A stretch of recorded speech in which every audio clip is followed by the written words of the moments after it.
किसानों की मांग पूरी की जाए और जो बिल उनके खिलाफ लाई गई है मरकजी हुकूमत से हम सब डिमांड करते हैं कि फौरन वो बिल वापस ले। तब तक अब हमारा मांगे नहीं पूरा करता है अब तक मूवमेंट चले रहेगा। तुम लोग बंटवाराशाही का परा कानून लेके आपको उनका साथ बैठा है, तुम लोग कभी गरीबी को साथ क्या भी नहीं।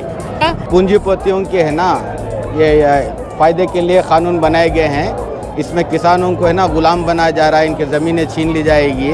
पूरे देश भर में आंदोलन चल रहा है। वेस्ट बंगाल का इलेक्शन है ना, एक ट्रेलर देख लिया है मोदी सरकार, अभी यूपी इलेक्शन भी देखेगी। ये एक्ट सिर्फ फार्मर्स के लिए नहीं है, ये एक्ट जनता के लिए भी है। इसकी हिमायत करने के लिए मैं मुसलसल इनके साथ हूँ। अच्छे दिन आने वाले हैं, इस नारे के साथ भारतीय जनता पार्टी ने 2014 में इक़्तिदार संभाला। मरकज़ में हुकूमत के तश्कील करने के बाद से लेकर भारतीय जनता पार्टी ने कई क़वानीन बनाए, ख़ासकर ज़राई क़वानीन, जिनके मुताल्लिक़ आज तकरीबन 1 साल गुज़र चुका है और किसानों की जानिब से आज भारत बंद का ऐलान किया गया है। इस मांग के साथ कि जो ज़राई क़वानीन बनाए गए हैं वो न सिर्फ दस्तूर के मुखालिफ हैं बल्कि किसानों के हित में भी नहीं हैं। भारत बंद के सिलसिले में आज कर्नाटका में आम जिंदगी मुतासिर होती नज़र नहीं आ रही है। ताहम कांग्रेस और जेडीएस ने भी इस भारत बंद की हिमायत की है और कई समाजी सियासी तंजीमों ने, हत्ता कि वकीलों की तंजीमों ने भी भारत बंद को सपोर्ट किया है और किसानों के साथ खड़े नज़र आ रहे हैं। शहर बेंगलोर में हज़ारों की तादाद में किसान व समाजी तंजीमों के कारकुनान जमा हैं। एक बड़े पैमाने पर रैली निकाली गई है और पुरजोर एहतजाज किए जा रहे हैं।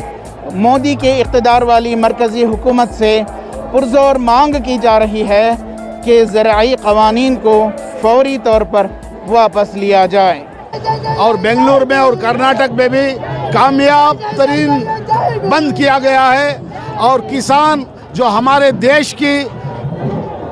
देश की किसान पीठ की हड्डी हैं और हमारी देश की इकोनॉमी है और किसान जो हैं 10 महीने से मरकजी हुकूमत की तरफ से लाई गई बिल्स के खिलाफ एहतजाज कर रहे हैं, लेकिन किसानों की नहीं सुनी जा रही है। किसानों को नुकसान करने से किसान जो उगाकर हमारे पूरे लोगों को खिला रहे हैं वो उसमें मुश्किलात आएंगी और किसानों की मांग पूरी की जाए और जो बिल उनके खिलाफ लाई गई है मरकजी हुकूमत से हम सब डिमांड करते हैं कि फौरन वो बिल वापस ले। मोदी जी से देश को भी प्रॉब्लम आया है। अभी कभी मोदी अधिकार लेकर बैठा है, उधर से रैत विरोधी, दलित विरोधी, अभी शोषित विरोधी का कानून लेकर को, काला कानून लेकर को अभी इतना रेट भी बढ़ा रहे। देश का रैतापी वर्ग उधर ही से बैठा है। मोदी कहाँ है? वो हमारा देश का प्रधानमंत्री है, दूसरा देश का प्रधानमंत्री है क्या? एक से प्रश्न है उसका साथ। तुम लोग बंटवाराशाही का परा कानून लेके आपको उनका साथ बैठा है, तुम लोग कभी गरीबी को साथ क्या भी नहीं। हम बता रहे मोदी काला कानून वापस ले, वापस लेने तक हमारा मुद्दा ये रहेगा। पूंजीपतियों के है ना ये फायदे के लिए कानून बनाए गए हैं, इसमें किसानों को है ना गुलाम बनाया जा रहा है, इनकी ज़मीनें छीन ली जाएगी। ये सब का 3 काले कानून इमीडिएट वापस ले मोदी सरकार, वरना सरकार तो नहीं रहेगी। पूरे देश भर में आंदोलन चल रहा है। वेस्ट बंगाल का इलेक्शन है ना, एक ट्रेलर देख लिया है मोदी सरकार, अभी यूपी इलेक्शन भी देखेगी। ये लोग ख़त्म हो गए बीजेपी। लगातार 1 साल से यहाँ पे फार्मर जो एक्ट लागू किया गया है उससे कितना नुकसान हो रहा है। ये एक्ट सिर्फ फार्मर्स के लिए नहीं है, ये एक्ट जनता के लिए भी है। इसकी हिमायत करने के लिए मैं मुसलसल इनके साथ हूँ और जब तक ये रद्द नहीं होगा तब तक भी मैं इनके साथ हूँ, क्योंकि मैं सिर्फ किसानों के साथ नहीं, मैं अपने लिए खड़े हो रही हूँ। अगर गवर्नमेंट का 3 कृषि कानून ये है, ये कानून को वापस लेना है, इलेक्ट्रिसिटी बिल को वापस लेना है और एमएसपी का कानून करना है। हमारा आंदोलन आगे चलेगा तब तक। अब हमारा मांगे नहीं पूरा करता है अब तक मूवमेंट चले रहेगा। कर्नाटका के दारुल हुकूमत बेंगलुरु में भारत बंद का कोई ख़ास असर नज़र नहीं आ रहा है। ज़िंदगी मामूल है, पब्लिक ट्रांसपोर्ट चल रहा है, सरकारी दफातर खुले हैं और कई स्कूल्स व कॉलेजेस भी खुले हैं। इससे ये बात ज़ाहिर हो रही है कि आवाम बंद के लिए तैयार नहीं है, चूँकि लॉकडाउन से एक अरसे से जूझ रही है, लिहाजा बंद के लिए तैयार नहीं है।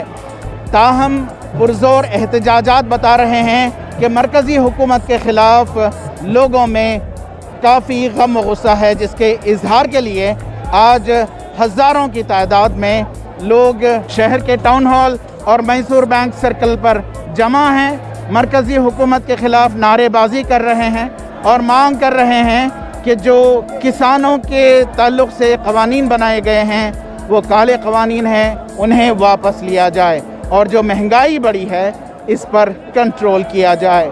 रफ़ीक जब्बार, ETV भारत, बेंगलोर।